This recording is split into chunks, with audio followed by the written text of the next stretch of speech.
that this is a beginning, that for some of you, you already are doing, offering, you have the capacity or already do live streaming or some kind of virtual, or you record it and post it later, something that expands your reach.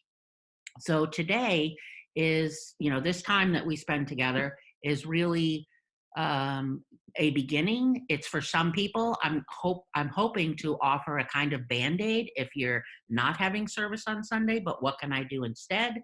And to, a band-aid, and let's keep going to expand your reach, not just because there's coronavirus. Some of the other things that I'll be offering, whether in Zoom or Facebook Live, are also about caring for spiritual care in times of disaster or times of, pandemics a disaster.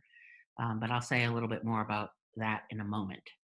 So before I keep going, in order to use our time effectively, so I know that y'all found where the mute button is. One of the other little icons that's at the bottom says chat. If you click chat, you should get a window that opens on the right where you can type in a message. You can type in a question. So I'm going to ask for you if to let me know that you have found the chat button. So you can either give me a thumbs up. There you go. So Lori got it. Yep. Judy, yep. Margaret. I know that there's some people that are not familiar with Zoom. Found it, got it, found it. Yay. Ellen, got it. Okay. G. Robin. Yes, from Robin. Cheryl, got it. Jude, got it. Lisa, got it. I think Robin's the only one I have not heard from. G. Are you finding, G, the chat button? Can you hear me? Raising your hand, that works too. Did you have a question, or are you just poking around? No, I found it. Oh, okay. I meant to push the thumbs up, but I accidentally I raised my hand. Okay, that's great. I just checking. Want to make sure. So I think Robin was the only one I didn't hear. Oh yes, got it. Okay, great. So that's a place that you can, as we're going along. I do not have a time frame on this. So whenever you need to go, you need to go. I'm asking a couple questions in a few minutes so we can prioritize sort of most urgent or emergent, and kind of help together. We'll prioritize what we're covering. But I don't have a stopping time. So although I'm sure I do personally, and I may reach a point where I go, okay, threshold, but I have not set an end. We are ending at 4 or 4:15. Mostly the group, usually you can feel it when everybody's like, okay, done, and we all decide we're done. So does that not work for anyone? Okay. So now, if you would, so now would be the time that you can unmute yourself, because I would like to know what you would like to walk away with, what you would like to get out of today, like what's most important for you. So it's Judy. I'd like to be able to find out if we could actually live stream on Sunday, or if we have to record it and post it afterwards. Got it. Okay. Okay, this is G, and ideally, this is what I would like. Okay. A live stream my talk, and then also hook up the piano and then my musician and live stream that too. That would be ideally. Are you having church on Sunday in No, person? mm-mm. No. Okay. No. So you would you like to be able to be live on this coming Sunday? I'm shooting for the 22nd. Okay. This coming Sunday, I'll probably just do a Facebook Live quickie. Okay. And shooting for something more serious on the 22nd. Okay. We're suspended for the time being. We don't know for how long. Okay. Got it. Thank you. I'd like to know how to live stream. We do have church on Sunday, but looking ahead, I want to be prepared. Got it. I would love to hear a quick conversation about the Facebook Live versus YouTube Live versus Zoom. I utilize more than one of those for different purposes, and I think that's like a real basic thing that people might want to know. Yep. So one of the things that I wanted to get some more ideas on, my assumption is I'm going to be, you know, if this happens like it did with our ice storm, that I'm at my home, my music director is at her home, my youth ed director is at her home, and my facilitator is at his home. And so just looking, you know, to me that equals do it as a Zoom meeting, because doing it Facebook Live is just, we all have to be in the same place in order to all participate.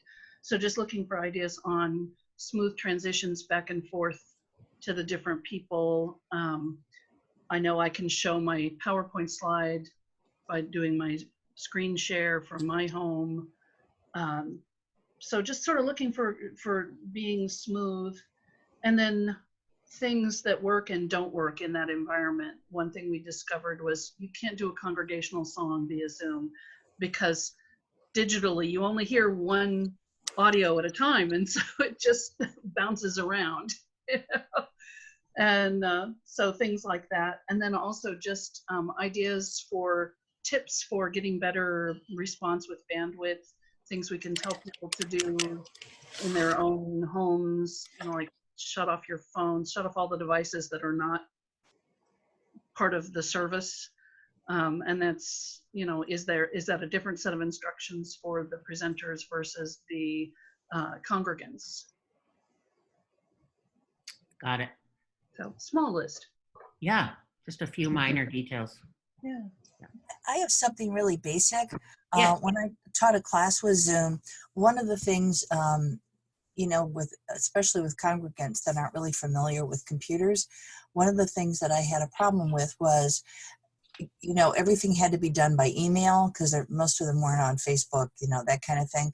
And there was a real problem with being able to join the meeting via, you know, with their email, even though the email invites were set out. It was just a kind of a mess. So, I mean, I finally overcame it, but I just wanted to know if there were some tricks I was missing. Got it. I also want to know about the different platforms and the pros and cons of Facebook and YouTube and Zoom.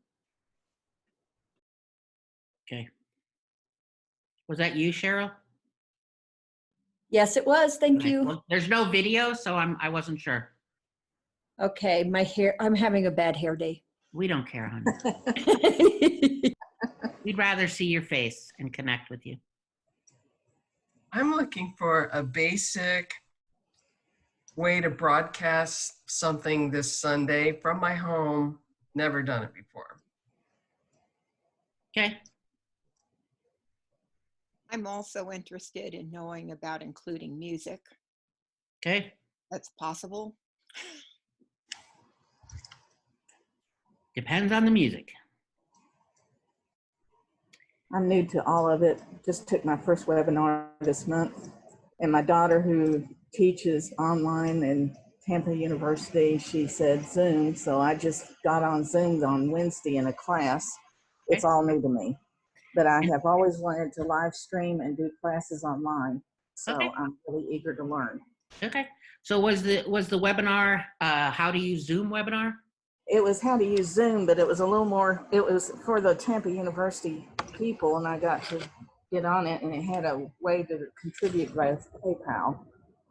But then when I got on yesterday to try to set myself up on Zoom for my account and everything, I didn't know which account to get. There's that basic, the pro, the business, and it just, on the middle of all that, you said, does anybody need help? And I was just like, yes, I do need help.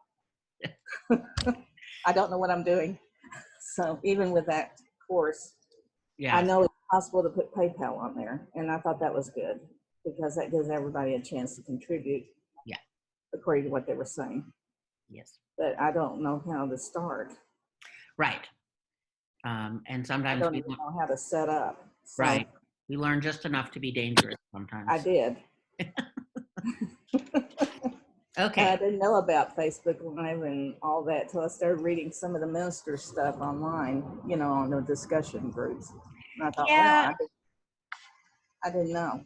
Sometimes some of those discussions are like people put a little couple sentences to be helpful, but in the scheme of things, sometimes it's not because it's out of context. Like we found this to be most helpful, but you have to remember who's reading it, and sometimes it's not. So, and that's kind of what, because I teach so much online and I just do a lot of ministry online. I could see that, and I thought, no, we need to be. And it's also part of, it has been the trends for a long time in ministry, is having the element of online. So I love it. I love the webinars. I love all that. And I could see how it could be useful in the ministry. I'm just really open to learning as much as I can. Okay. Yeah. I also had one more thing, which I just thought of as I was listening to you talk to Ellen. And that is, when we record a Zoom meeting, can that be made available as a YouTube video? Yes. Okay. So I would like to know how. Okay. So let me first say, I don't think we're going to get to all of this today in this moment. However, do need to do some simple thing, go through some simple things that if you've not done some kind of live streaming and you know that you want to on Sunday, like what kind of, just to get you going for Sunday, like how do we do that, and what's the best way, and not that it's going to be perfect, and not that it's you're going to be complete and done with, got it all set up for Sunday and don't have to go back and expand or change or fix. It's a little bit more of, as I said at the beginning, some Band-Aid, and some of these other questions that people have, like Facebook Live, YouTube Live, Zoom, what about sound and music? We'll sort of throw in some of those pieces. So but believe it or not, the first place that I want to start is, actually, I shouldn't say the first place, but the next place that I want to go to is what are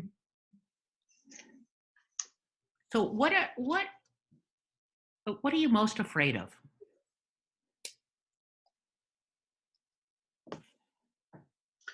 I guess for me, it's my congregants not being able to deal with the technology. Okay. And I know many of them can and have, and I want to increase that number exponentially. Okay. Not getting it right. And that means what? Not having a streaming that is distracting.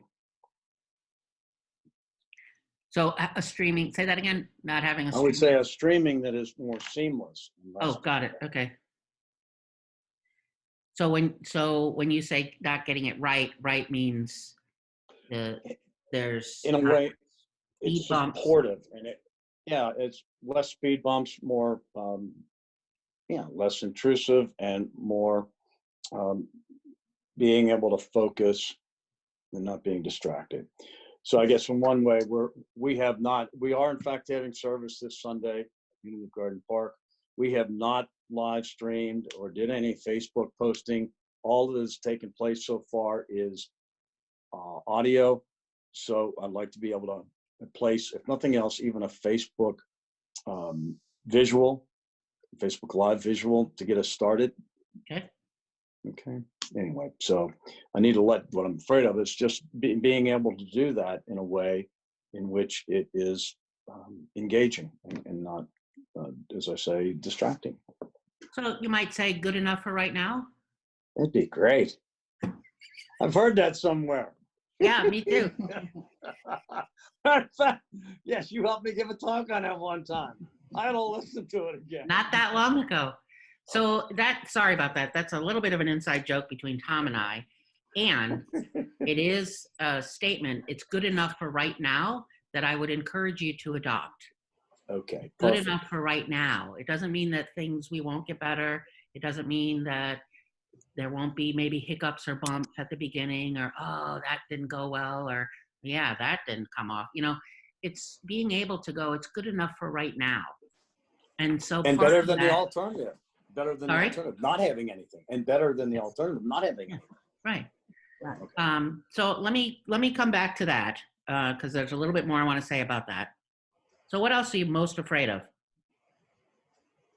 I'm probably afraid of whether I can put all these pieces together by myself and I have nobody to help me, because I will be doing this at my house. Okay. And then one other question, and this is just a technical thing. Uh-huh. Okay, if you're dealing with a laptop, Mm-hmm. what do you do with your own notes? How do you see your own notes without obstructing the keyboard so you can't do things? Well, there's a, so you mean your notes for your talk? Right, Okay. exactly. Okay. Yeah, I used to do talkless or noteless talks, no more. I Right. need to have it written down. I may not even look at it, but it has to be there. Right. So, and you know what, Carolyn, some of the best speakers in the world use an outline. So it's not about being note free or using, it's what makes me most inspirational, most powerful, Mhm. So, laptop, let me come back to that. I am going to ask everyone for some support. I'm taking lots of notes and mentally bookmarking and noting things. I'm also going to request that you, if I don't get to something, to remind me. So a short answer to your question initially, Carolyn, is that it depends on what avenue you're using to broadcast yourself to the world will depend on how you navigate notes on your laptop. Okay, well, I would have notes on paper, but I'm trying Oh. to figure out how am I going to be seeing the screen, be able to access the keyboard to operate the program, but also be able to view my notes. Yes. And I So- share that when I did this, I just had my notes printed out. I laid them on my keyboard. When I was giving my talk, I was not operating the keyboard. Right. But depending on what avenue you're using to broadcast might shift how you're using your gadgets. Okay. So, but we'll come back to it. But yes, I mean, in large part, once you're broadcasting to the world, whether it's through live YouTube, Facebook Live, or Zoom, or whatever the mechanism is for going, broadcasting yourself, you wouldn't be doing anything other than just, whether you're standing or sitting, you wouldn't be doing anything with the machinery. It would just be a camera pointed at you broadcasting. You wouldn't have to actually, once it starts going, you don't have to do anything. Yeah, not yet, Lori. Okay, so what else? What I else? have something similar to Carolyn in that I've been thinking about where I would put my laptop if I'm at the church and there's a podium. Okay. Where do I, and it slants and it's wood and everything. I was thinking, where do I put my laptop? And then I'm going to be concerned that the first time that I'm going to be so distracted by what I'm doing for the live streaming, I'll lose my thinking as I'm getting used to the whole thing. Yes. Right. So, Which brings me back to the good enough for right now thing. Yeah. So that's why we want to just hold that, and I'll come back to it. Okay. So, and what else do you have any nervousness or fear around, in not just technology wise, but what else might be some concerns? So mine is lack of time. It's always lack of time. We've got our major annual rummage sale tomorrow. The church is full of junk tonight. Getting ready to set it out. It's been raining for 4 days here, and we never rain in the desert. We've got rain. And I've not made the decision whether or not we're having church or not yet. I've got to make it by 4 today. Okay. So yeah, so mine is time. Okay. Any concerns for congregants or?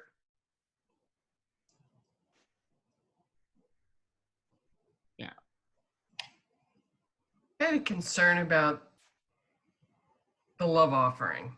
How do you handle that online? And where I'm at, the community is big huggers, and so and my board too. Still working with them, getting them on board, but it's been a struggle actually these past couple of weeks to get support for alternative things. So yeah, I have some nervousness about that. Okay. So for those that want to, that don't currently, well, wait a minute, before I do that, any other concerns or thoughts kind of taking up space? I just have one, which is that because it's, the people I deal with are older, to be able to walk them through it in the easiest possible way. Yeah. Yep. So here's the thing to remember about that. There's always people that are gonna struggle. And always. If we're trying to get it perfect, then don't start. It's really important when you do things online and it's functions around spiritual care, that to not forget that the bottom line, what we're working at and what we're wanting to do is connection and community, and that people have a sense of belonging. And so there's always hiccups and bumps and this as you settle into, okay, now we're starting, now we're doing this. So whenever you do something, like the first time you're going to do something live, there's always going to be instructions that you're going to email out to people. So if you're not physically having church on Sunday and you're going to offer whatever, Facebook Live or whatever, then you're going to send out a communication. What you really have to, this is a learning curve for people, right? And some learn quicker than others. And just because they're older doesn't mean they're not capable. We need to, there are some people that are, age doesn't really have anything to do with how their capacity for doing something. Some of it is, if we come back to principle, is what is it that we tell ourselves, right? And what beliefs or limitations am I holding about myself? So we need to address, and whatever communication you have for people, tell them to sign in at least 15 minutes early, right? Because that gives them a little bit of hiccup, and make yourself available a little bit early so that when someone starts to freak out and I can't see this, I can't do that, you're there, you're present, you're like, invite them to just breathe. Or maybe it's half an hour early, whatever time space, amount of time is going to allow people to be settled, as many people as possible, so that when you do start, you're not, everyone's not all freaked. And that's also in terms of how we put the pieces together, what Carolyn, was talking about laptop or notes, or, when Tom talks about it being seamless, all these different things that are concerns. If you train people for online things to show up early, and I know that's the antichrist of unity, to show up early, but we have to, well, come on, like nobody was thinking that. It's just, because it is new, you just remind people it's new, and keep it And so they show up, which means you have to be there. And if it's not you, then whoever is your support person, somebody that's there to just go, okay, take a breath. Now there's some buttons you see at the bottom, and there's this, it's just, you need to start a whole lot earlier than when the actual starting time is, no matter what mechanism you're using to live stream. Yes, Judy. So I'm seeing the comments in the chat box, but I'm not going to get to, I'm not going to go there first. So so I'm just going to start with the easiest kind of Band-Aid thing. Like if you wanted to do this Sunday, the reality is the easiest and quickest thing to do is Facebook Live. I recognize that some people have communities where a lot of them are not on Facebook. So now you have some choices. Invite people to join Facebook, or you pick a different medium. And only you can know. So I'm just going to stick with Facebook Live for a few minutes. So if you, and that's the easiest, and I'll go into the mechanics, a couple of mechanics in a minute, but Facebook Live is your easiest thing to just get up and going. And what you need is, you need Wi-Fi, right? So I'm assuming you all have Wi-Fi at home or wherever you are. And you need a phone or an iPad. You cannot do Facebook Live using the laptop. Okay, so if you have your phone or you have an iPad, you can do Facebook Live. Now, if I'm watching you, I can watch you from my computer, but I can't be the one filming if I'm going to use Facebook Live. Let me pause there and ask for a question. Your desktop computer is fine? To watch? No, to use it to live stream. No. You need a phone or an iPad. Okay. To be the filming of you for Facebook Live happens from a phone or an iPad. Okay. The end user, like your congregant or class participant, they can watch from anything. They could watch you from a phone, they could watch you from a laptop, they could watch you from a desktop. But the actual filming itself has to be from a phone or an iPad, any kind of tablet. Whatever kind of tablet you have. But the point is you cannot use Facebook Live to film from a computer, laptop or desktop. Okay. Not right now. So and most people's phones, I don't know what kind of phone everybody has, but most people's phones most people's phones have the ability, if you have the Facebook app on your phone, you have the ability to do it. So let me pause there for a moment. For those that are like Carolyn and Ellen, since you guys have responded first on the Facebook thing, but anybody, is there anybody that would not have that ability to do Facebook Live? Yeah. Carolyn? Okay. Would your phone would not work for that? All right, you'll think I'm crazy. I will not put Facebook on my phone. Okay. I don't trust Facebook's privacy. Okay. So I have it on my computer, but I'm not going to put it on my phone. Okay. So go ahead.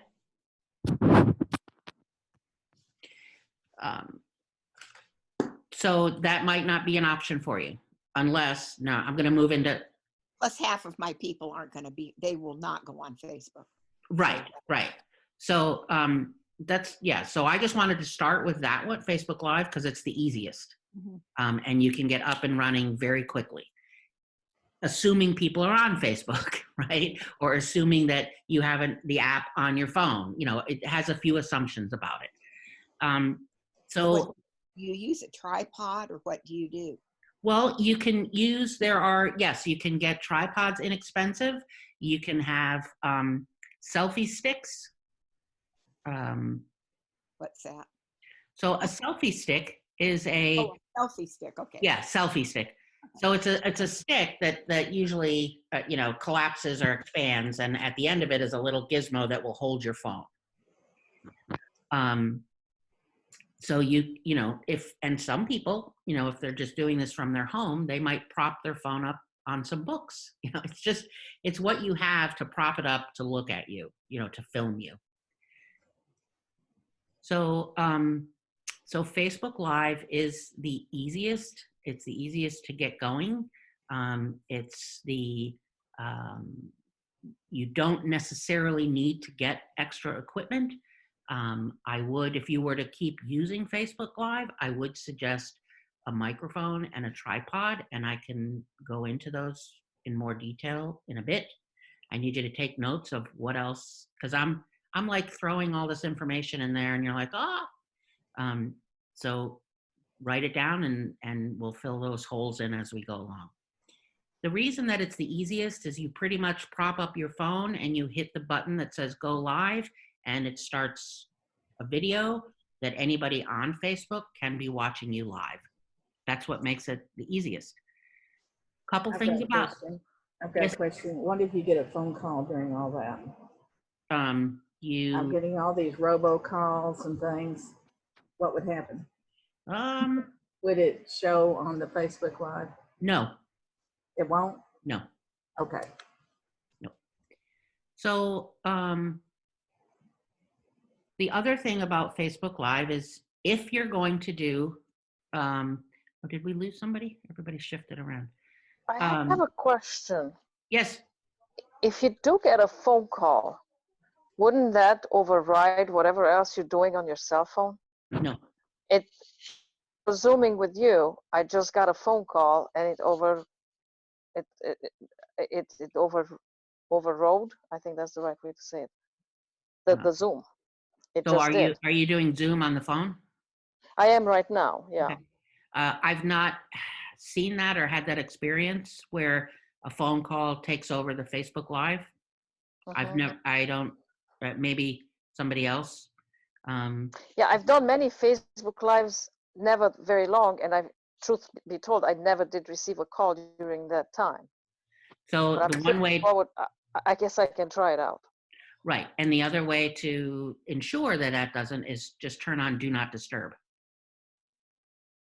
Most phones have something in their settings. You must have an iPhone, don't you? Yeah, but I think most phones have a Do Not Disturb. I don't have an I'm iPhone. gonna look for that. My phone has Do Not Disturb. Right. I have Samsung. I've never seen that option, but I'll check for it. Yes. So just look at if you're going to use your phone and you're going to do Facebook Live, then you just set the Do Not Disturb. You need to have the Wi-Fi active. Very good point. Yeah. Have Wi-Fi active because it's Wi-Fi that's going to send the signal from your phone to the internet out to Facebook for people to watch. The other thing about the Facebook Live is you have to decide from where, what page are you going to do Facebook Live? Some people will do it from their church page. Some will do it from their own personal page. If you have a church and the church has a Facebook page, I would do it on the Facebook page. There's different reasons for how you choose where to do it. However, I would say just stick with the church Facebook page if you have a congregation that is on Facebook. If you're not, then we have to go to a different, shift the conversation. But I just wanted to start with the Facebook Live. What I would tell you, so like Judy, time is of the essence for you. I still would say try Facebook Live because it's fast, it's easy to set up. And what I wouldn't try to do is the whole service because of music copyright issues, just the talk and the meditation. So this Sunday, we have a guest musician here and speaker, Armand and Angeline. Okay. And he gave me permission this morning, said, yes, we can Great. absolutely tape everything. Great. So, Then fine. Facebook Live would work for that. I can just Yep. pop the whole service on Yes. and stream it. Yes. And how long does it stay up? It'll stay up until you take it down. Okay, because we told him it would be for like 24 or 36 hours, and he was all for that. Yeah, it's just you're literally, with Facebook Live, you're literally creating a video that will just live on your Facebook page forever. The difference is that it's live. People can watch it live while you're making the video. But what you're really doing with Facebook Live is making a video.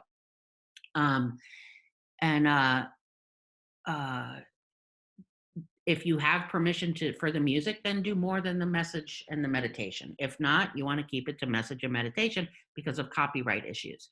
But with so what you want to do before you get going with Facebook Live is you want to, let me just pull it up for you. Okay, so here's Facebook on here. That's what it looks like on my phone. So what'd you say? How do you go live on your church's Facebook page? So it's just like, so here you can see at the top of Facebook, it says go live, or it has a little live button. So if I click that, oh, hold on. So if I, oh, come on, there. So if I didn't hit it hard enough. So I'm looking at Facebook on my phone. If I tap live, then what pops up is the camera.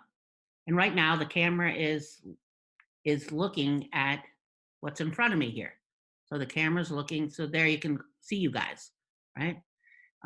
So now what I would do is I would type in at the bottom, I would type in a little description, and then I would start the live video. I would hit the blue button. And so what happens is it's just what the camera's looking at, it just starts recording.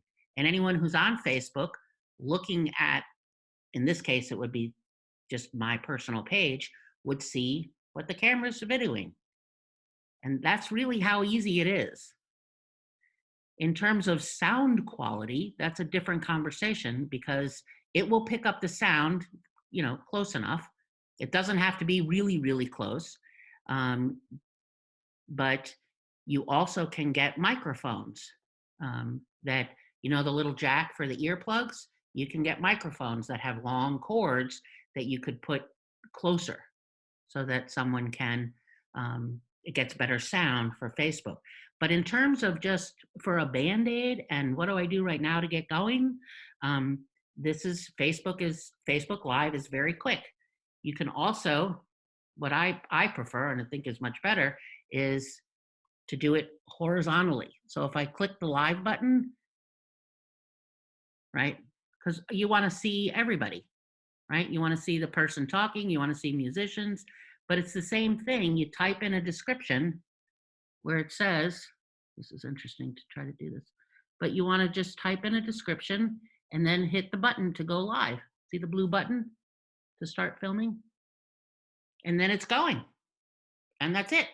So you start it, you do those, and then when you're done, you hit the blue button again to stop the video.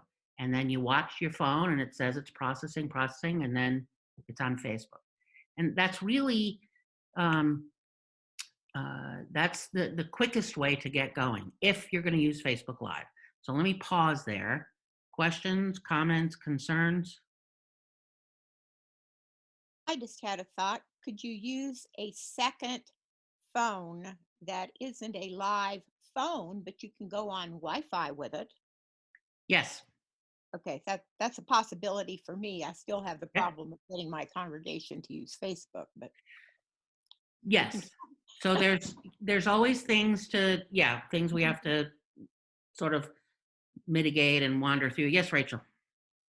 So I've been using Facebook Live for quite some time now, and I use a tablet, so it's just using the Wi-Fi to do the recording and the live.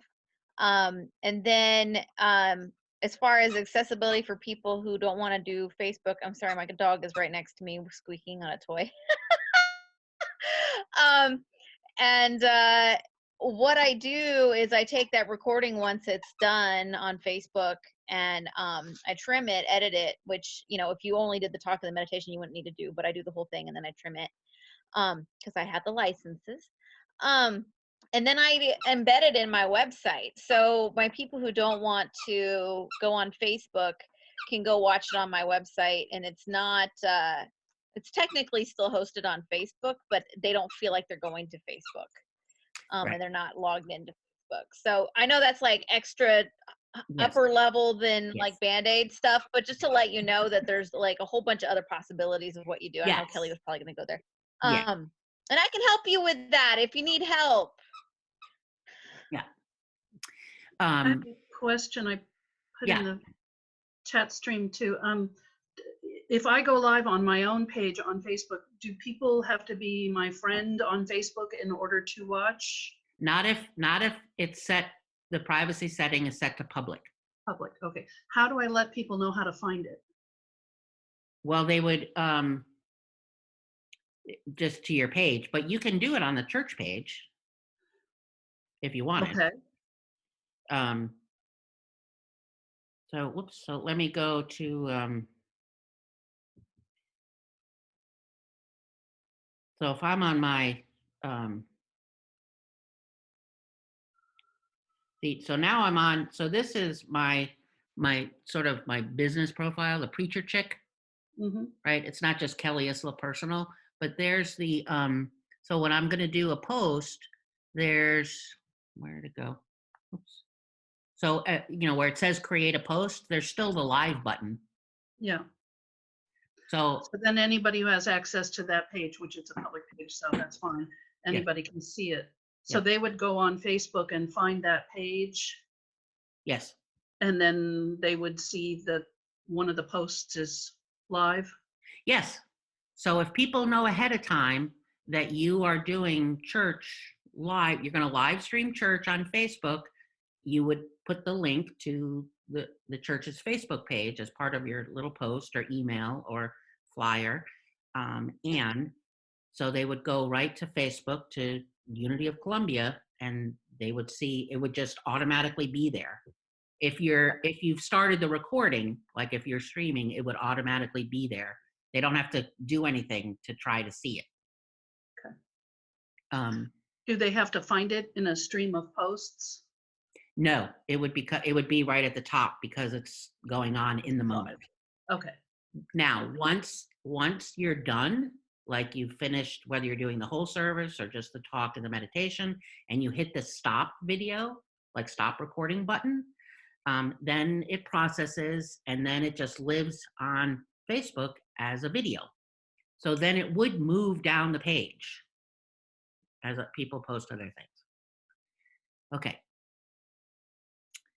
That's really a drive-by for Facebook Live, and I'm happy to have more conversation about it, more individual. Yes, you can pin it to the top as well. Absolutely. Like any post, you can pin it. And you can also edit it if you wanted to add some, a few sentences about what you're talking about, right? Sometimes it's easier than, so I showed you where you could type in a description of it. If that seems like a little bit much, like I just want to get the phone up and hit start video, then just do that, right? Because you can, if you need to or want to add some more about it, you can do that after the fact. And even if that's too much, that's fine too. The video is there, whether they're watching live or after the fact. Okay. Yeah, so you can edit, the answer to your question, Robin, about editing it is yes and no. So you can't edit it on Facebook. You can, well, you can edit it to some degree on Facebook. Depends what you mean by edit, but you can edit it to some degree, trimming it, and what degree of editing are you referring to, really? That's so, as someone who edits film, that's my first response as well. Not really, but yes, some. But if you've not done it before, I would just practice with the phone, like between now and Sunday, just practice doing it. Practice with the, wherever you are, practice, put the phone somewhere. If money is, if you're not wanting to spend money on a tripod or a selfie stick, then just find a place to prop it on some books, right? Or up against some books, where you're not too far away from it, and you'll be heard and seen. Again, it's not, it's good enough for right now, because what's more important is that sense of connection, that sense of community, that it's personal. People are get you, which is because I know sometimes it's a lot of our churches are smaller congregations, and to not physically have church is, we don't need help being isolated, right? So how do we not be isolated? And by not trying to get this perfect, but rather paying attention to our presence and what we're saying, supports people in having the connection. Okay. What else? I need to remember it. I'm recording. Rachel, can you talk later on how to embed this? Yeah. There's a lot of things you can do with the video once, yes, you can download the video and do more in-depth editing, but there's a lot of things once it's there, but that's Facebook Live is really the quickest way to get something, just get it going. And if it comes out really horrible, you can delete it. So I would just encourage you to keep it close enough to you so that, you can be heard and seen. If you look at, probably not more than a few feet, that's testing it. That's why I'm like, try it out. And where are you? Like, are you going to be doing this in church? Are you doing it from home? Are you, going somewhere else? That kind of thing. So where exactly are you? Which is why I would play with it. I would test it. Yes, Judy. Yeah, so, and that's my question. So if we're doing this in church, and if we're like sitting maybe on the first row, third row with the iPad there, we don't need to do anything else. It's going to pick up all the surrounding sounds, but it's going to be like you're sitting in church, right? Pretty much.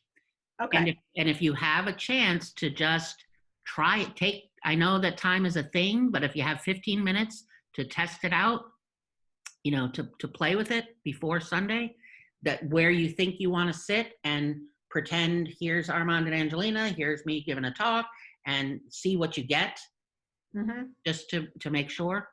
Okay. Yeah. And I because I travel around, I often will Facebook Live wherever I am, whether the church does or not. And I usually have my iPad, and I've used my purse. And okay, I'm going to say something that's totally heretical, but I have found Wings of Song books very handy for propping up a phone or an iPad. And I use my purse because it's squishy, so that I can kind of, tilt the iPad for whatever the scene is.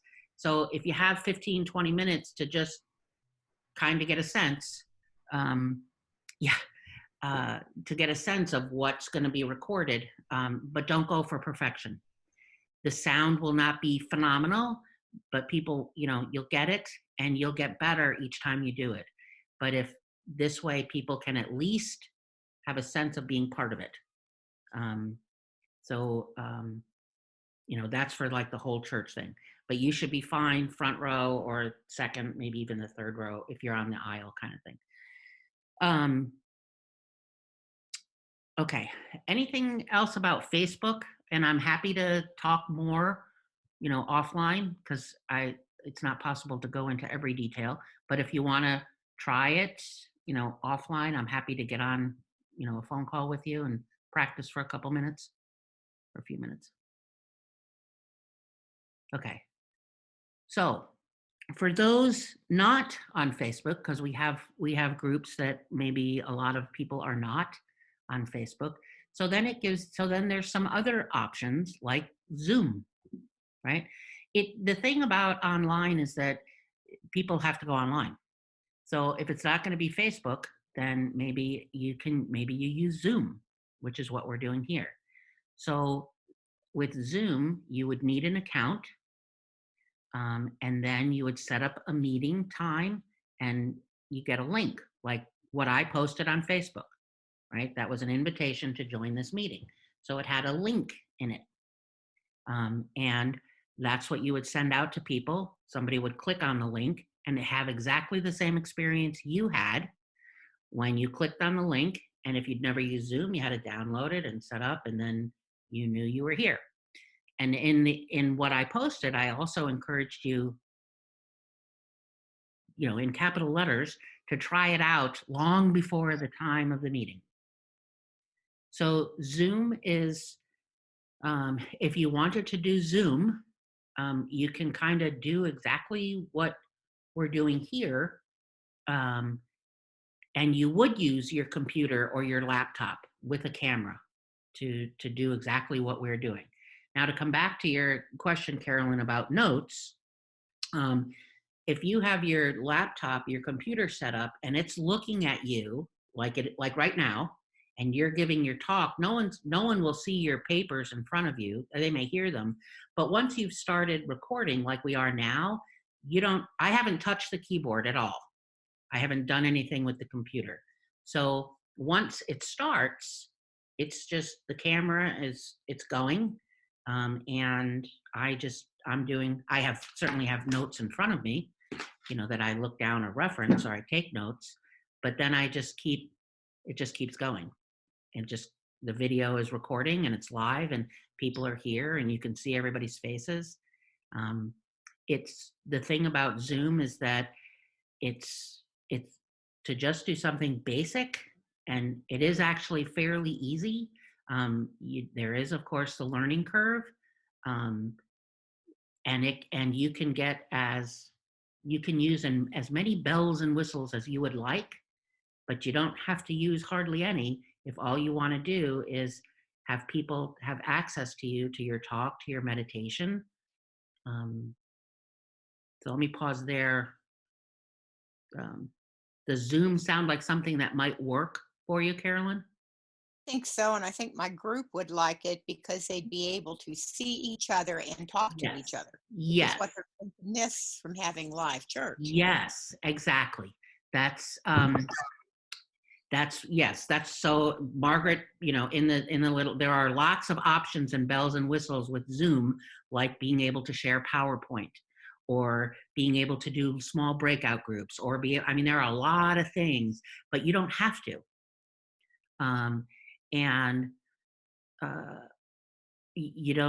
It's to just simply do what we're doing now was pretty much your experience of getting logged in and using it.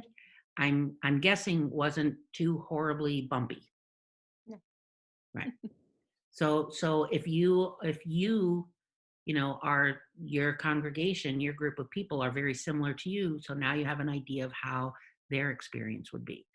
You need to set up a Zoom account. There is a free version, but it does limit how many people can call in, and you only get 40 minutes.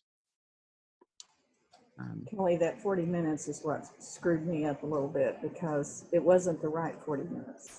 No. Like I like to start at 11:20 and end at, and there's no 20. You have to start at 11 to 11:45, and that puts the music in there, and right. So that's where I faltered. Yeah. On that part. Right. So there are other options that are paid. They have different size, So the next one up, could you more?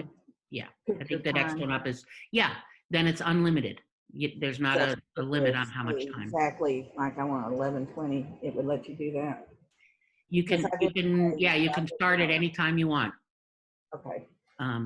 And that one, I think the first level of a paid is like $15 a month. Yeah. It's been a long time. I've had Zoom forever. It's 15. It still is 15. Okay. So the thing about Zoom, what is very different is, very often Facebook Live is started and set up and you just let it go. It's not so much about interacting, although you can use it to interact, but not like this visually. But on Facebook Live, people can put in little chats, like we've been using the chat box over on the right-hand side. Zoom is if, well, I mean, it can be any size group really, but Zoom allows you to be personal. It allows you to connect, you know, face-to-face, audio, video, to have spaces. It really supports connection as for me, more so than Facebook Live, because Facebook Live is more of a kind of broadcasting. There are ways to build in Facebook Live so that people have a sense of community and connection and you know, a sense of belonging, but that's a higher level that we're not going to go to today. But Zoom, if the group is a little bit smaller, you know, it's not a few hundred or, you know, even less than 50, is a very powerful tool that can be very simple to just do what we're doing. It does require a little bit of learning on your part. And I'm happy to also walk someone through setting up a Zoom account and some of the basics. Zoom has some phenomenal tutorial videos. You know, I gave you a couple in those instructions that I posted. There were a couple in there, you know, to watch. And there's a whole lot more. I actually use okay, so I pay $15 a month. I don't know, I've had it so long that when Zoom introduced lots of new features, they grandfathered me in. So I don't know if the tools that I have, I don't know if all of those are available with the $15 a month one. That being said, I think the $15 a month one would be just fine. For whether you're doing Sunday service, you're doing classes, you want to do meditation, you know, whatever you're doing. Zoom pretty much can, you know, I can do pretty much anything within Zoom. I can show the PowerPoint. I use, I have a whiteboard that I can like write on. I can do breakout groups. So if I'm teaching class and I want to put people in small groups, I can do that. There's just a whole lot of other things with Zoom. Again, you can keep it as simple or as, you know, creative as you get more comfortable with it. Yeah, Jude, is your Wednesday night like kind of just meditation or a small group of people? Yeah, it'd be great. Because the other thing that you can do with Zoom, so if you're all looking at your Zoom screen, do you have a button up top that says speaker view or gallery view? So if you click speaker view, what you get is you get one big picture and then a bunch of little ones at the top. Does anyone not see that? Yeah. Got it. Okay. So, so the only reason I point that out, Jude, is that if you're doing something, let's say you have a meditation service, you may want the camera, or you may have a PowerPoint slide, or you may have, you know, point the camera at a candle, you know, just some very simple, small setup that if you click speaker view, that would be the main image, maybe while you're doing meditation. And then you go back to gallery view so we all can see each other. It's just a little thing that just supports people for a focus for meditation, so that when they open their eyes, they're looking at something kind of meditative, right? It's just one of those, it's learning the small ways that how do I create an experience that we have in church when I go online, right? And very often, meditation in church, people will put some kind of image up on PowerPoint that's a candle or, you know, a very peaceful lake, you know, whatever. So let me pause there. Tell me what's going on. How are you feeling? What's alive? Where do you need support? Where did I lose you? What are you happy about? What?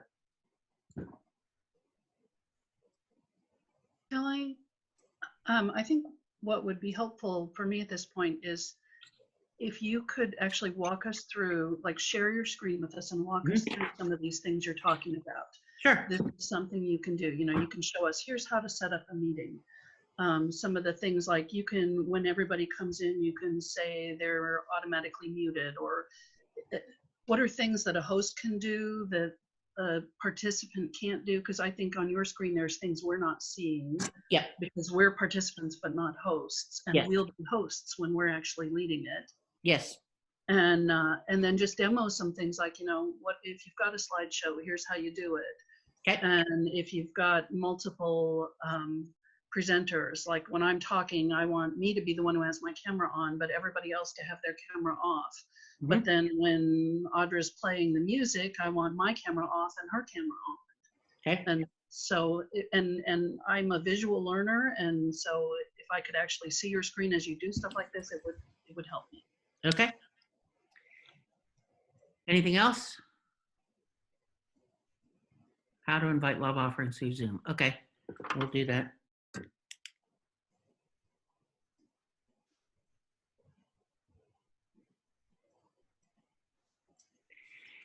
Anything else from anyone else? Okay.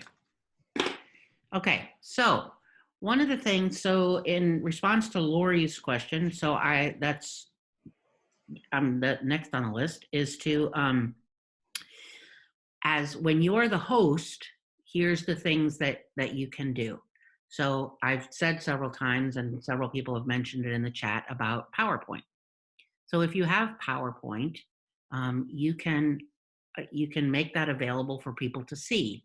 So let me, I'm going to share my screen here.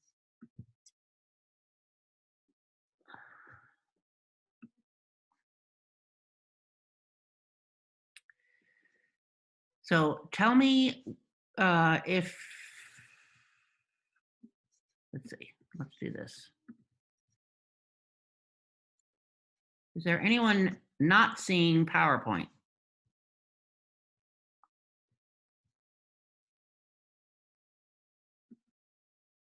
Okay. So what I did was, whoops, that's not what I wanted to do. So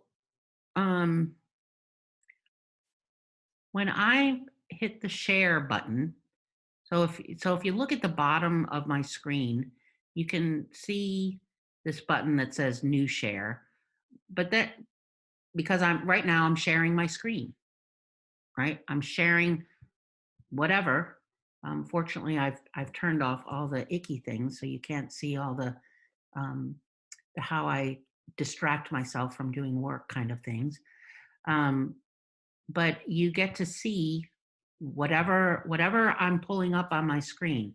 So if that's the PowerPoint, if it's anything that's open, but so here down at the bottom, you can see some of the different tools I have. They're the white icons, never mind what's going on behind them. So here's all of you, I think, have this mic. You can mute and unmute. You have video. Here, I can manage. So here, manage participants.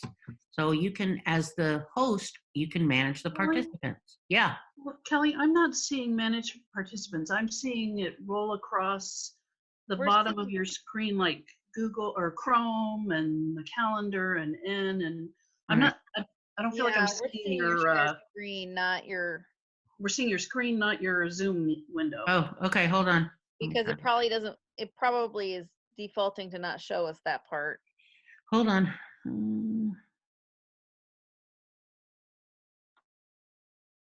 Gotta stop me sooner. It took me that long to figure out I wasn't seeing what you were talking about. Right, I know.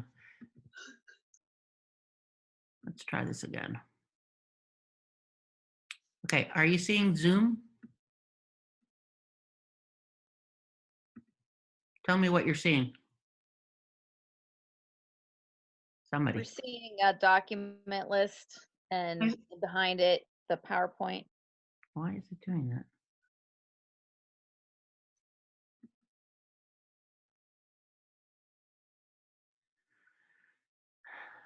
All right, hold on. I'm not sure what it's doing. Why it's doing what it's doing.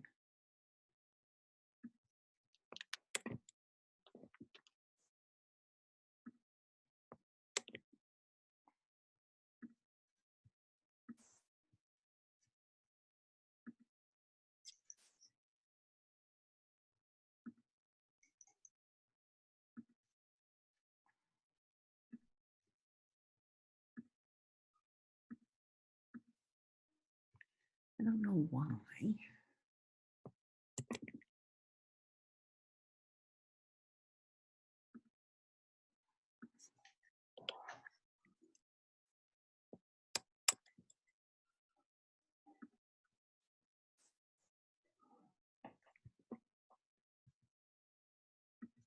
Sorry.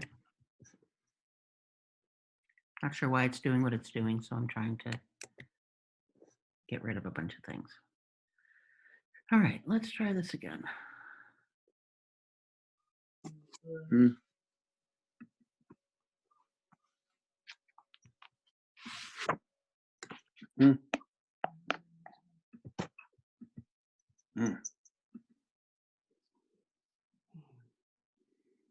Uh-oh.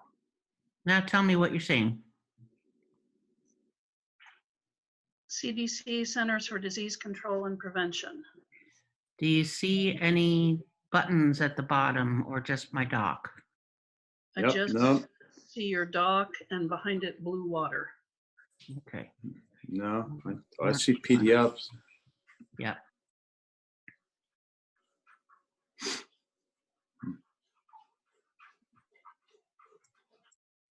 Wow, this is really annoying. Probably the one thing it won't show, and it's probably a feature. Okay, so let's do this. Let's do good enough for now. Okay. Let's do this.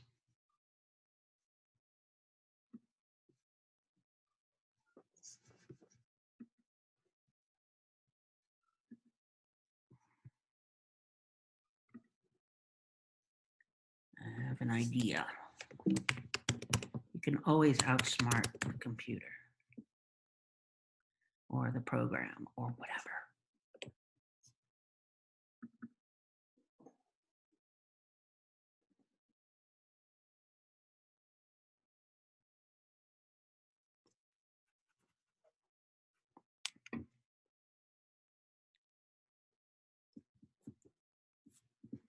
Okay.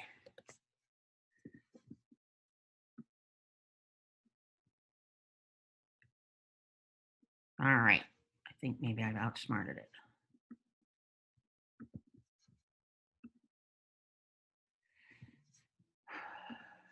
Now tell me what you see. Yay, we see a Zoom screen. Yes. Okay.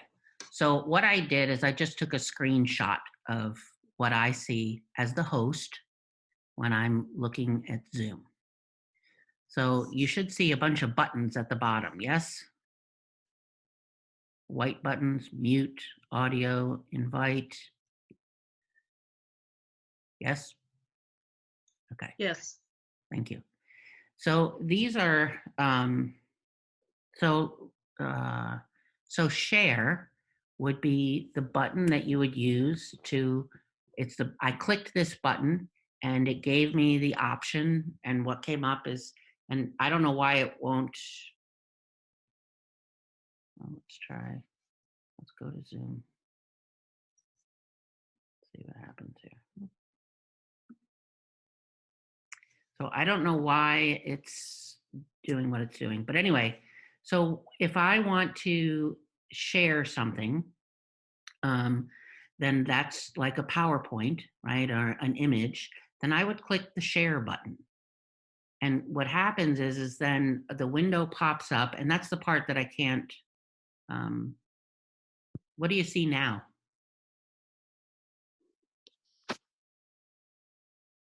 Is it still the same? It's still the same. We don't see anything. Yeah. That's fine.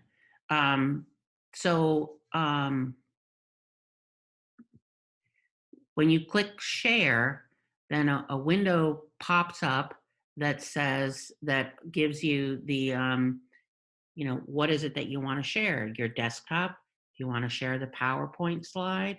Whatever files you have open, it's going to ask you to pick one. And so that's what I did, is I picked the one I wanted, which was this image, so that you could see these buttons at the bottom. Most of you have used the chat. Hold on one second.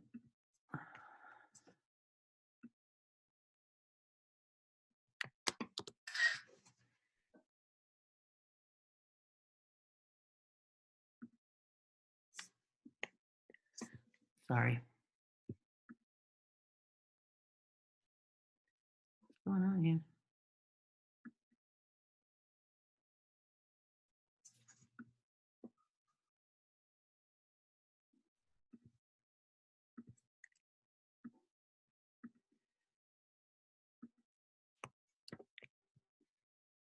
Okay.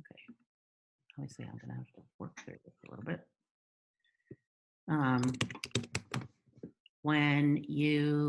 So the button that you saw that said manage participants, when you click on manage participants, you get a little screen. Now, do you see this little list of participants? Yes. Okay.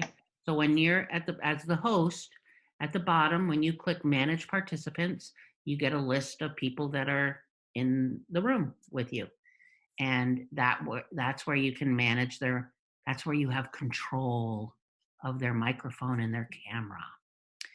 But it's also the place where, if you wanted to, some people can't find the mute button or the camera button. So here's where you can kind of help people. Like if you're going to do a meditation and you want to make sure everybody's muted, you come into manage participants and you would mute all.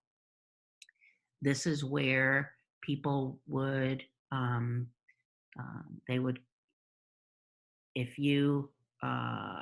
this is where someone could raise their hand if they wanted to ask a question.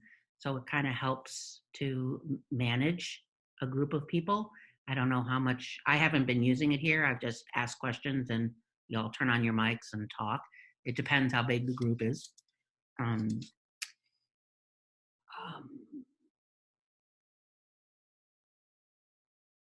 So those are really probably the biggest ones that as a host at the moment right now, as a host, that you would use is the sharing button, so you can share whatever's on your screen or whatever you want to share, and the manage participants, so that you can support people with muting and unmuting, raising their hand, and the chat, which you've all found the chat.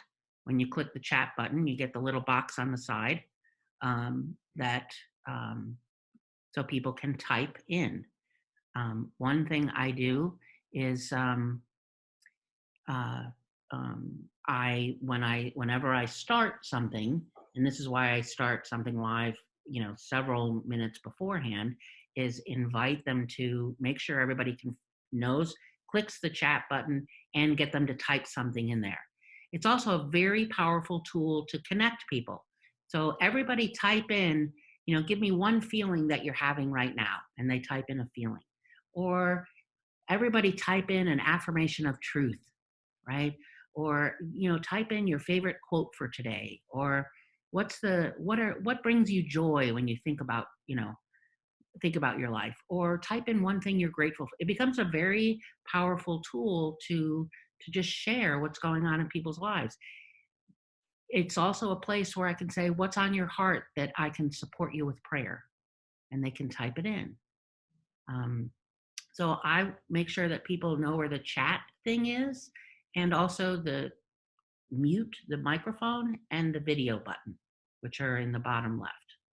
So let me pause there for a minute, because I don't know that I've met your needs, Lori.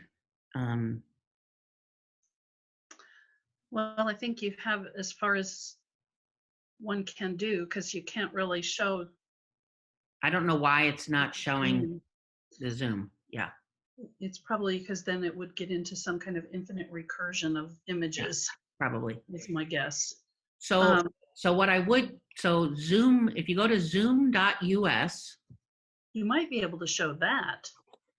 that zoom.us, yeah, has lots and lots and lots of videos, tutorial videos.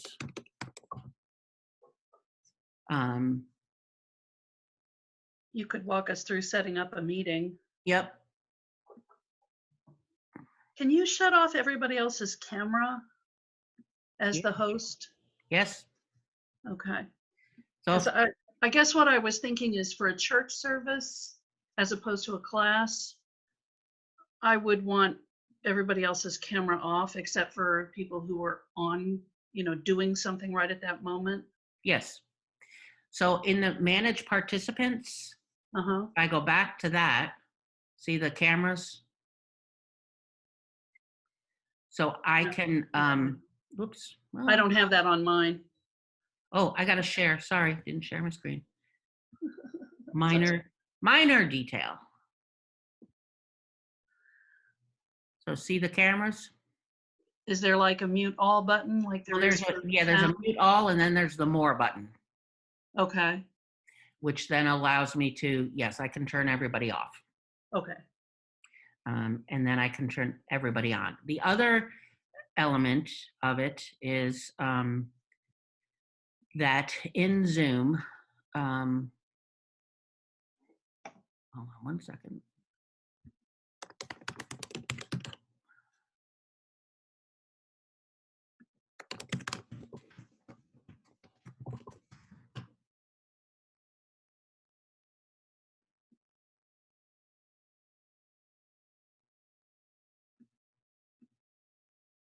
It's hard to manage your workload.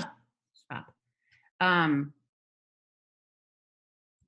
forgot what I was going to say. Commercials everywhere. I know. In Zoom. Yeah. Trying to get past this commercial. Okay. Okay. So, okay, so I have a video.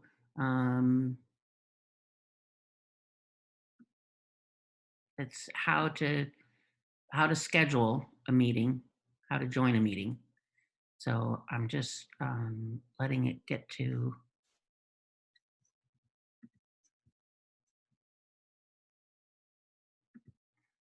Let's just do this. Why do they make this so hard? Okay. Sorry. Okay, this is the one I was looking for. All right. Let me share my screen.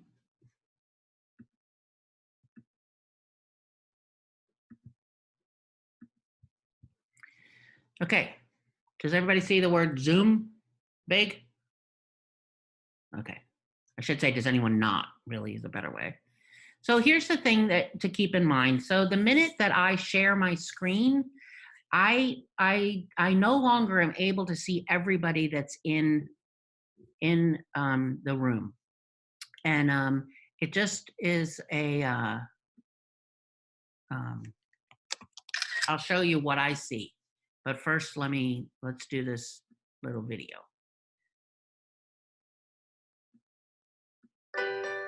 Scheduling a meeting on the Zoom website is a quick and easy process. After logging in, select My Meetings and then Schedule a Meeting. From here, you can select the topic for the meeting. If you'd like to use this meeting repeatedly, select a recurring meeting. Otherwise, select the date, time, and duration for your meeting. You'll have various options, such as turning on the host video. So I paused here because in as part of your question, Lori, about muting people, you can set it up so that when a participant comes on, their video is not on, or their sound is not on, which sometimes can be helpful. It just depends on what you're doing. And the same thing for the host, for you as the host. You can have yourself on or off. With audio options, you can, allow them to, for some people, they sometimes when you get a Zoom invite, it also has a phone number with it. Some people do just the audio, they call in on their phone. I try to discourage that because I really want people, I want to see their faces, I want to connect here. And sometimes we're off the grid enough where our only option is a phone. There's a chat.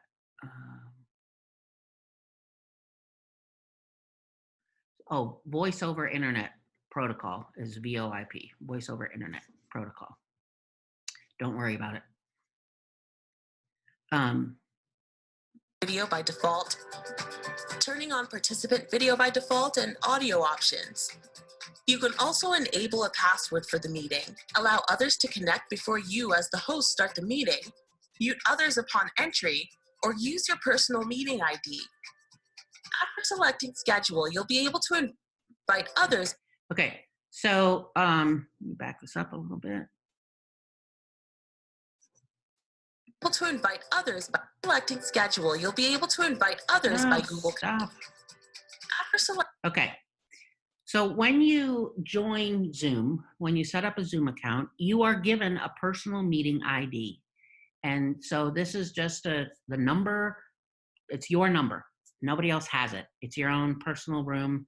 So you could always use that number when you're, you know, when I sent you the Zoom invite, it had this link and then it had this number that was part of the link. And that number is my personal meeting room number.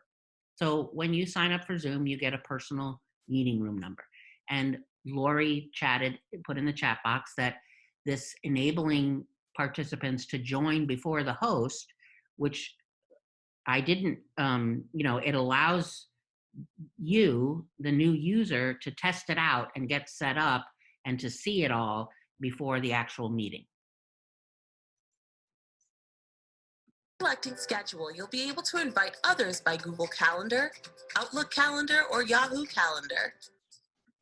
So that, yes, again, depending on how much you want to, how technical you are or want to be, or how much you want to take on.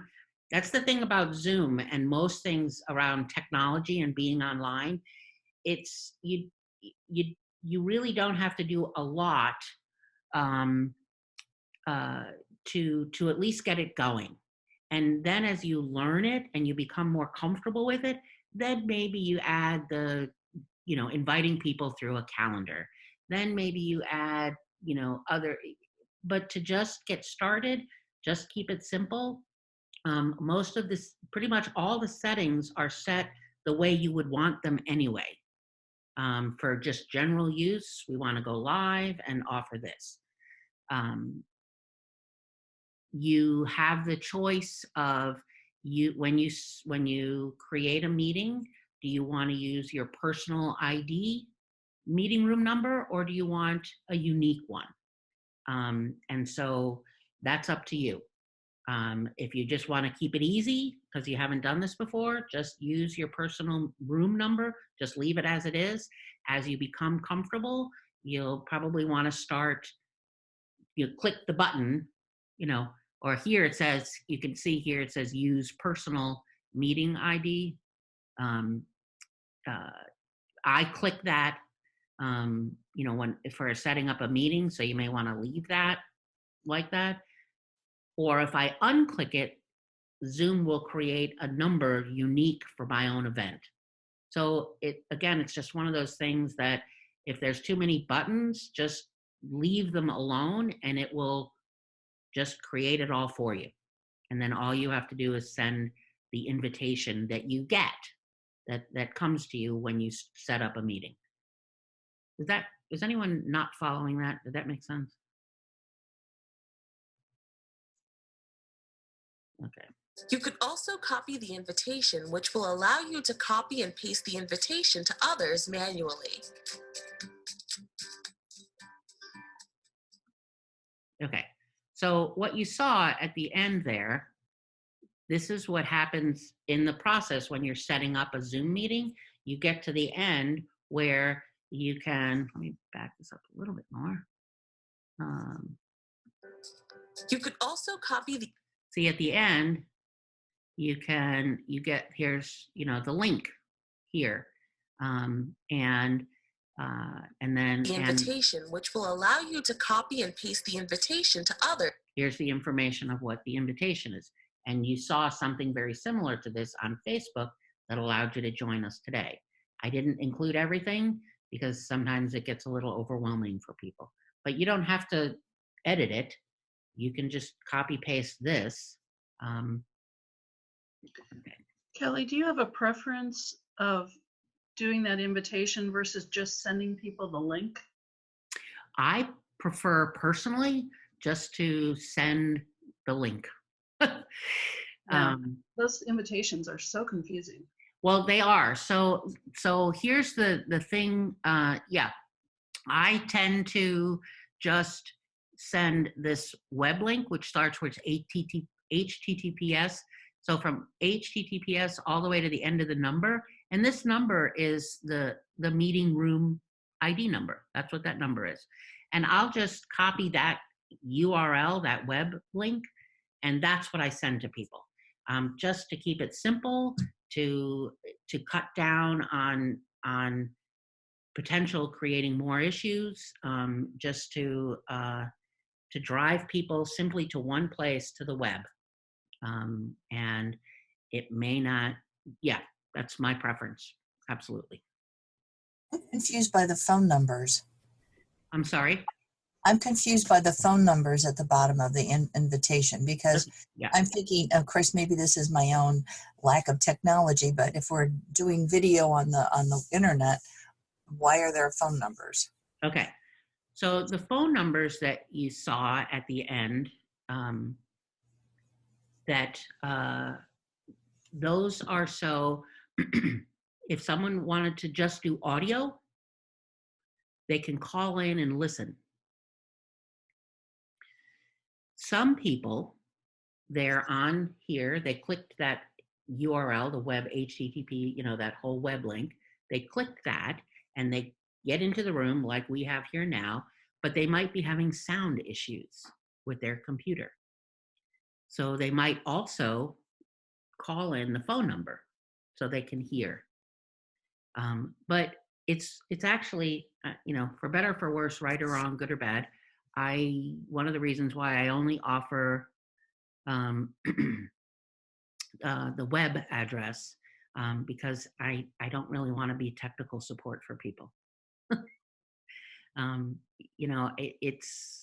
There are once in a while I will send the phone number along, and as Rachel put in the chat box, she sends the phone number for the technophobes.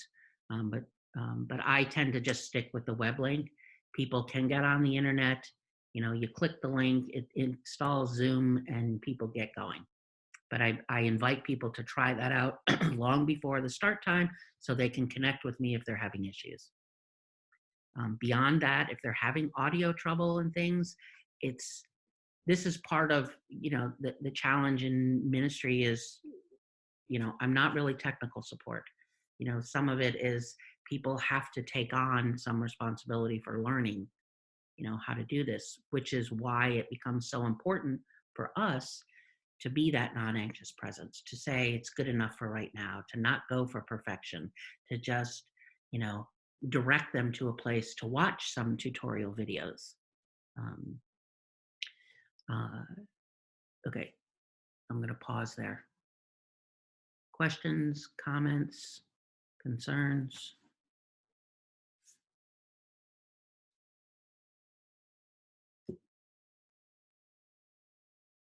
Okay. So one of the things I will say about Zoom is that the closer you are, the better the sound. It's just different than Facebook Live. So if you're going to do Zoom, you probably don't want to be more than probably 6 feet away. When you have and you can do Zoom on a phone, on a tablet, and on a computer. You can, as the host and as a participant, you can use pretty much any gadget for Zoom. If you're new to Zoom, I would not suggest trying to be a host with the phone or the tablet. I would encourage you to just learn with the computer first, but that's me. Um, others that have used Zoom may have a different conversation. For people that are not necessarily internet savvy or tech savvy, I still would push Zoom, and because there's a face-to-face, once they get over the hurdle of getting in, I can be here and I can just breathe with them and, you know, and help bring the confusion or frustration down. And then it becomes a function of what am I doing in here that helps build the community and connection that we lose by not hugging, by not seeing each other, by, yes, do I want my congregants to see my message? Yes, it makes you look smart. Yeah. And it's not a messy bookshelf, Lori. It does make you look smart. Goes with the glasses. Let's see. So, Carolyn and Ellen, where are you at? How are you doing? Wait, got to unmute, Carolyn. I'm doing good. Thank you. Okay. Does Zoom seem like something that you might be able to? Yeah. I'm going to join that $15 after we get off, because I looked at it quite a bit yesterday. The thing that I didn't know, if we could really live stream with everybody's faces on there, but you kind of answered all that you can mute and all that stuff. There is a learning curve on being a host. So that's why I direct you to some of the, rather than me, I would direct you to some of the Zoom videos, because they're like a minute or two long. And what I posted on Facebook about watch this 2-minute video of how to join a meeting, use that for, if you're doing this on Sunday instead of being at a church, send that along for people that haven't used, even if they have, you don't know, just send it all along. As far as where to, you just want to make sure, like in Lori's case, she's got a bookcase behind her, and so she looks quite brilliant with all the books. You may want to, you know, in my case, this is not where I would sit for Sunday service, because you can see my disaster area behind me. So you want to, you know, pay attention to what's behind you. If you're going to be doing, you know, in this kind of, you know, smaller group. But in some cases, you don't have a lot of control. Now, Ellen, in your case, you're almost pitch black. So there's I know, I don't have my light on in here. Yeah. So I think that's why. Yeah. So you also don't want light behind you, because then you're a silhouette. So see how there's that window thing? I have to really look and see. Yeah. So you want any lamps kind of in front of you to light you and whomever. Right. Okay.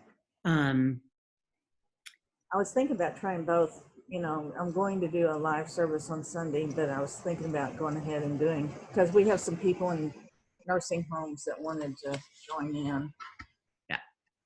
Have been in automobile accidents and things. So I thought I might try that out and let them know.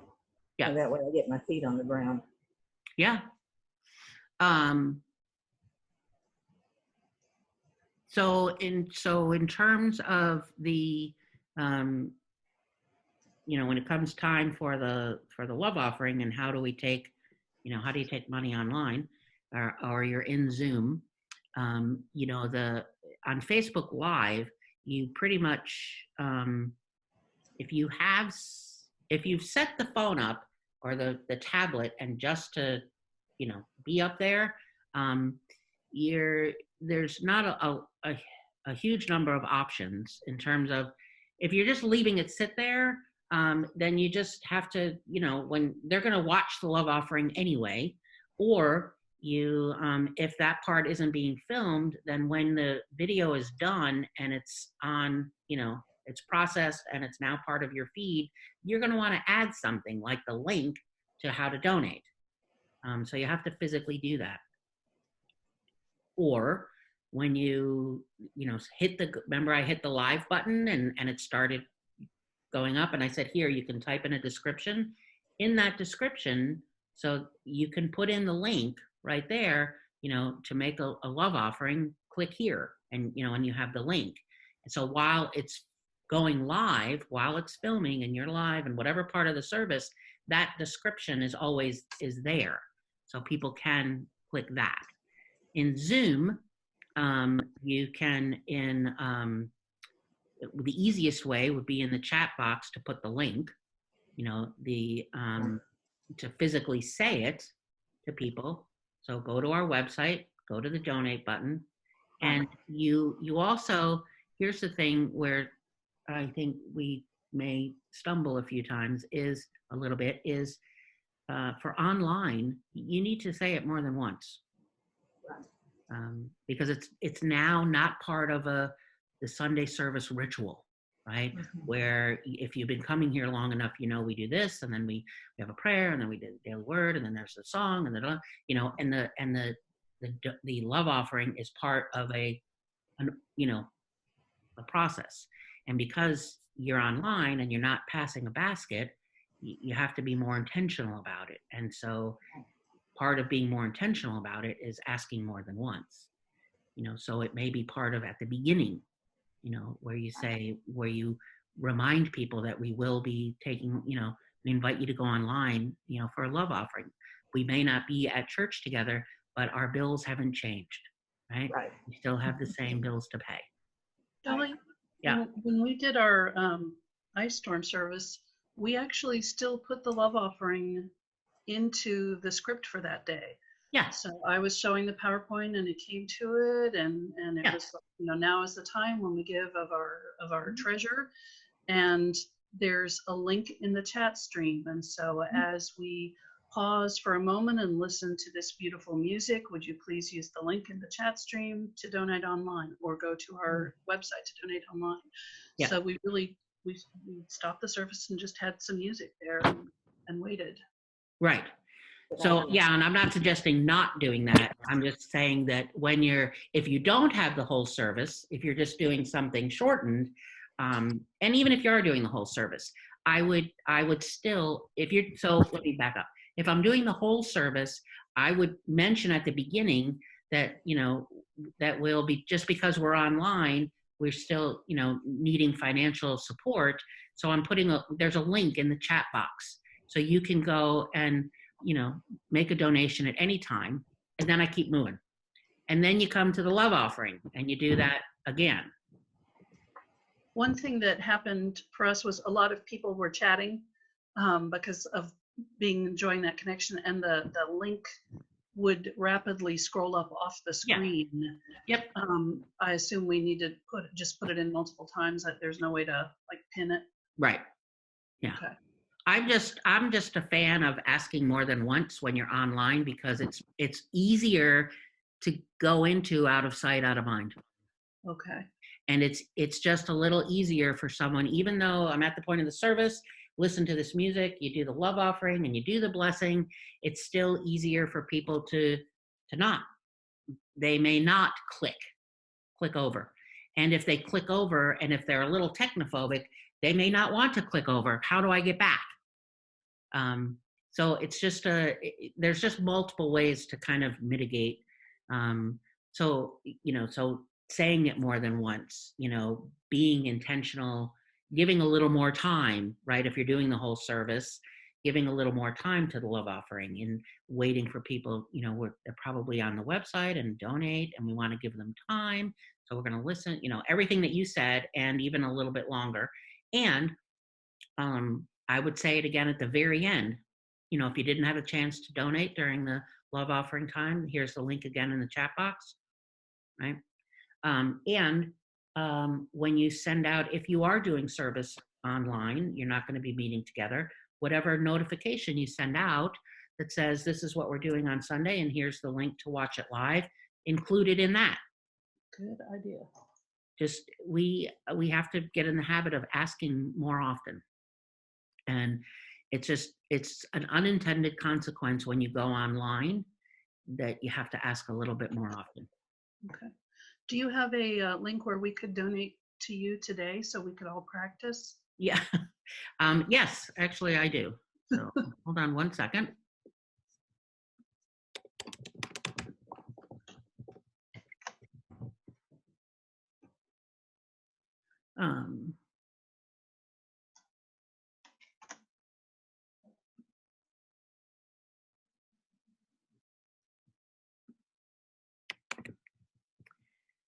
So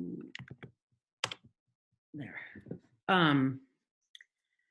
Okay, so let me pause there. I don't know. I know some people have left. I'm hoping they got something.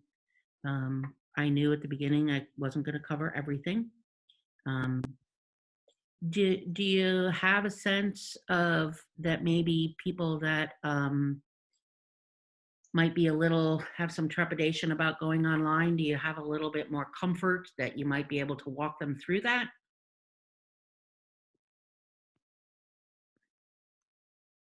Yeah. Okay. I knew I wasn't going to be, the end all and be all for everybody, but wanting to support in some ways, especially if you're wanting to go live this Sunday and not be in person. The other thing that the other thing that I'm going to be doing is doing this more often. Probably, I don't know, tonight I'll do it, but probably tomorrow morning I'll put something on Facebook that is, because there's a whole lot more. This was less than the tip of the iceberg. So there's if we're going to do this online, how do we have a sense of really belonging? I mean, the reason we hold hands and sing the peace song, right? The reason that people love the meet and greet, and come together and join each other, and we connect and we be in each other's lives, and here's my tribe. And if I physically am not with you, how do I create that when I'm online? And so that's one of multiple conversations. And also, I'll be putting something out. I just wanted to help, really, and in a way, a little bit of a Band-Aid for people that want to do it this Sunday, but also start a conversation and a ball rolling so that you can do more. And I'm also a disaster chaplain. So that means that I'm very involved here in Kansas City, a steering committee member for the Community Disaster Resiliency Network, for the Interfaith Preparedness Advisory Group. I lead the, what's going on? Ellen, can you mute? Because as you're typing, we're here. Oh, okay, thank you. Yeah. So I lead the Missouri Interfaith Disaster Response Organization. I'm chair of the Greater Kansas City Interfaith Council. So a lot of my work, I'm not trying to be, shameless self-promotion, but a lot of my work is around interfaith work, and when it comes to emergency preparedness and emergency response. And we're in the middle of it. So I'm spending an enormous amount of time with local FEMA chapter and healthcare professionals and CDC. So wanting to contribute to that, how do we do spiritual care in disaster? And in this case, the pandemic. So how do we, especially when, for many people, that's their point of contact, right? Their point of connection for people might only be on Sunday. So that's why there'll be more, I'll be offering more Zoom meetings, just to have conversations, and mostly for people to ask questions. Just, what about this? What about this? What about this? Because that's a good way to cover things. So what's left in the air? What's not working? What do you have a question about? Or have you reached threshold? How do you include music? Good question. So the first thing about music is you can only include music if you have permission, from the artist. Now, there are copyrights you can purchase, which is, if you go to, what is it, Empower? We have an Empower license. Great. Okay. So you can broadcast any music that falls under that license, you can include in your service. Okay. So, but if I'm doing it from home, likely that means I'm going to be playing a CD, or playing the music out of my computer, to be heard. As Lori said at the beginning, don't try congregational songs. No. Unless everybody's muted and everybody's singing, but nobody can hear each other. We probably would just mute everyone and let them sing because we do not have live musicians. Right. We play Okay. a CD and people sing along. There you So go. There you it go. should be fairly easy then. Yes. Good. So that's great that you have the license. Fabulous. If you don't have the license, and Rachel put the web link in there, empowerma.com. That's a place to get the music copyright. You can also, there are many, like Judy said, she's got Armand and Angelina on Sunday. They've already given her permission. You can email, there are New Thought musicians that just love unity, like Karen Drucker, like Daniel Nahmad, like Michael Gott, who's in Houston, the minister in Houston. There's a whole lot more names. You can actually connect with them, and ask, can I use your music? I have yet to hear one that's ever said no, but we do need permission. Anything else? I was going to say, we have a plan. We haven't tested it out yet, but we have a plan for connecting. My music director has, of course, a piano at home. And so she can call into the Zoom meeting and we can turn it over to her, and she'll just unmute herself and turn on her camera and play. And as long as she's close enough, she doesn't think she even has to do anything like to jack her piano into the Right. laptop or anything. She can just play and be heard in the same way that we're listening to you right now. Yes. You can also, on Facebook Live, if you want to get creative and practice a little bit more, you can invite people in. So you can have multiple cameras going on Facebook Live. So you could, so you can invite her in, Audra in, if she's watching. When someone's watching, you have to be, I can't show you right now. I don't have anything set up, but if you look at the screen, if you start and just practice, if you start with a Facebook Live, have Audra watching, like you practice with Audra, Lori, or your musician or whoever you want to share with. It may be you and another minister. Maybe both of you are, you're in different locations geographically. You both have small churches. You both decided not to, physically have church, but let's do this together. And you can share the screen that way. And you can actually bring congregations together when one of them's in Oregon and the other one's in Arkansas. I'm thinking we can even potentially, depending on who they are, train our facilitators, Yes. that our platform assistant, Yes. to do their thing as well. Yes, that's correct. So you can bring other people in.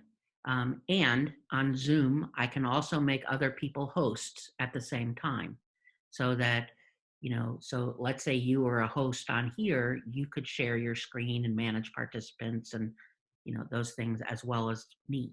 We're having to do that. So they canceled the licensed teacher intensive week here at the Village that's coming in a couple weeks, and it's going all to online. But in order to do that, so we can have multiple classes going at the same time, we have a few different Zoom, but several of us will be the host of one room like this. And people will come and go all day long for different classes. What do you gain from having multiple people be the host? If it's my account, I don't have to be present for the whole thing to manage it. Okay, so it's not like you're actively all doing hosting duties at the same time. No. But just because you set the meeting up. Yeah. Okay. So it's more applicable to classes, or a workshop or a seminar than a Sunday service. Okay. Because if it's a seminar or workshop, I may want to turn the reins over to someone else and they can put their PowerPoint up and do, or. Okay. Well, this is good information. I know I've set up a recurring meeting on Sunday mornings at 10 a.m. With a separate ID, so that I can actually just start putting that meeting ID and the link in our newsletter. Yes. And just say, if this happens and we have to cancel the service, Yes. This is what you're going to do, is you're going to click on this link. Right. And so I'm going to also be adding in the donate link and a few other things based on this conversation. but to just have that out there. And then, if we don't need it for, if we don't end up needing to quarantine in our backwater, then we can still use that same meeting ID next winter, because there's always at least 1 or 2 Sundays where we can't come. Right. I'm also thinking, we've been talking about Zoom meetings for our board meetings if we have to, Zoom meetings for having any gathering at church, any class or anything like that. We can just continue to do it via Zoom. Yes. So there's a lot of power in this. Yes. As an emergency solution. It doesn't replace coming together, but yeah, it was fun when we did this Zoom meeting after the ice storm. The people who were on, they all got on early. They used the chat. They talked with each other. They were so excited. And when they all showed up the next week in church together, they were all abuzz on, that shared experience. So right. It did bring that shared experience and that bringing the community together, even though it was remote. Yes, and there are, and so one of the next things probably tomorrow, I don't know if I'll be doing Zoom or Facebook Live, but about how do I create that closeness and connection online that people really enjoy when they come together. We get creative on how we create that. How do we get soft and mushy online, basically? Yeah. One other thing we talked about was we have a children's moment in our service, a little short children's lesson near the beginning of the service, and that we will have that in our online service. And then we talked about what can we do for our youth ed. And at first we were like, oh, well, we'll just set up another meeting and our youth ed director could be doing this other meeting. And then I thought, yeah, but the audience for this may only have one computer, and which one are they going to go to? And so we decided that we would have the youth ed director be available immediately following the service. So if you got Danielle's going to one call, right? So that we don't try to break it up into multiple classrooms, just to keep it simple. Yeah. So I didn't touch on YouTube Live because there's a whole lot more that needs to be said about all of them and doing this online and, doing live streaming, or what's the difference between that and virtual and, lots and lots more. But so I think we've kind of reached threshold. It's been 2 hours, which is kind of what I thought we would reach threshold, and few people have left.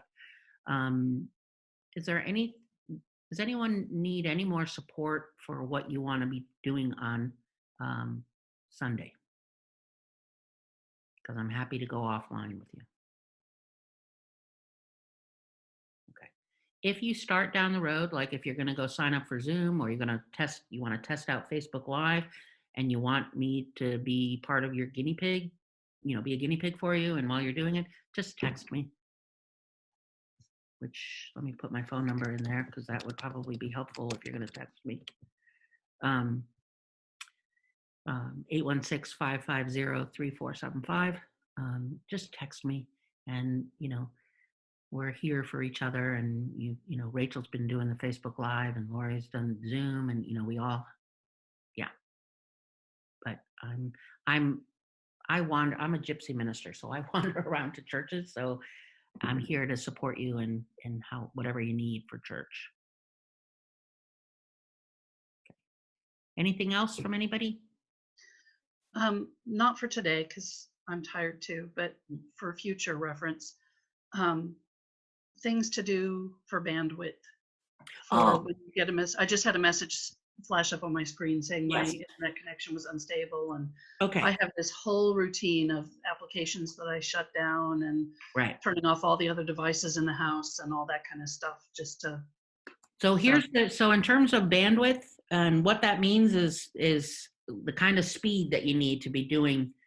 If you're just going to go on the web and look at email or wander around and look at web pages, you don't need a very fast internet connection.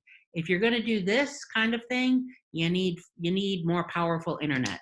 That means you have to go to your internet provider company, whether that's Spectrum or Comcast or whoever, and you probably need to upgrade your internet package.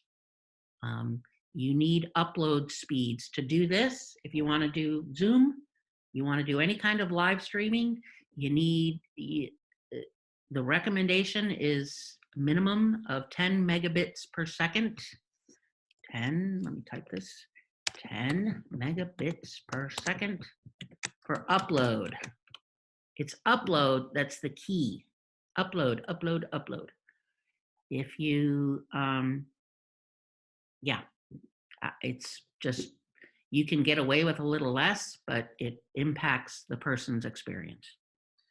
And I have like 50 on upload, and still it can slow down because I have like software that automatically backs up to the cloud. When I'm doing one of these, I have paused that software for 2 hours. Yes. Because I don't, every time it kicks in to start uploading, then it slows it down. Yeah. Yeah. So you need to check your internet and everything, and make sure and have at least 10 megabits per second upload, and close down everything else on your computer that you don't need. So don't be running basically everything else. And put your phone on airplane mode, because your phone is always connecting and using, if you're connected on your Wi-Fi, it also uses bandwidth. So you just want as few devices on.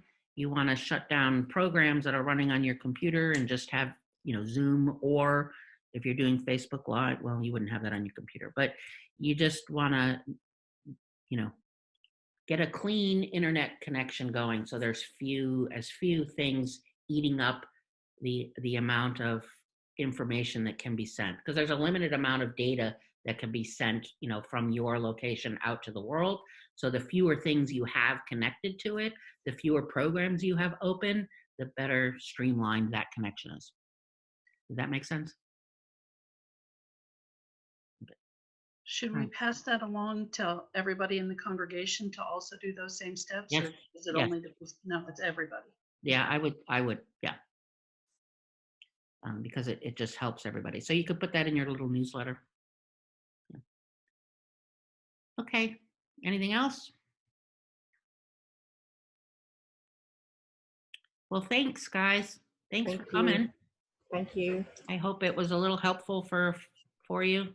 There's certainly much more to learn, but yeah, thank you. Okay. A lot out of it. Hopefully get you started. And thanks. Thank you. Thanks so much, Kelly. Yeah, I have to come back out to Phoenix. I miss it. Do you? Yes, I do. Because I miss it. Bye, Lori. Yeah. All right. Bye.